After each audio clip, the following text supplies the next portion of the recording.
లేకపోతే మాత్రం దెబ్బ తెచ్చిపోతుంది.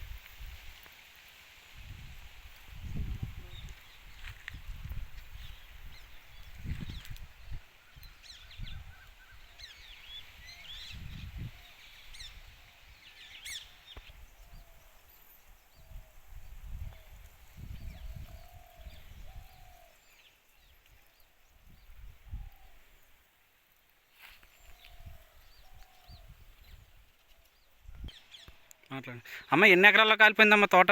4 ఎకరాలు కాలిపోయింది. ఎన్ని గంటలు జరిగిందమ్మా ఈ విషయం? నిజం సరిగా 1 గంటకి ఎవరో అగ్గడేసినారు. దాని మీద ఆధారపడి బతుకుతున్నాం. అలా గొంతుకు కోసినారు, అలోపులోమని ఏడుస్తున్నాం. మరి దీనికి ఏమన్నా అధికారులకు ఏమైనా ఫిర్యాదు చేశారా?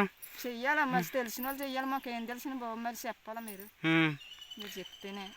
అలోపులోమని ఏడుస్తున్నాం. ఏం చేయాలా? 3 సంవత్సరాలు బట్టి ఉడుచుకొని దేవులు ఆడుతున్నాం. వాటి మీద ఆధారం.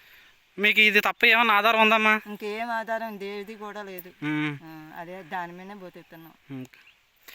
సరే అమ్మా, మేమైతే పై అధికారులకు అయితే అప్డేట్ ఇస్తాం. వాళ్ళు వచ్చి స్పందిస్తారని ఆశిస్తున్నాం.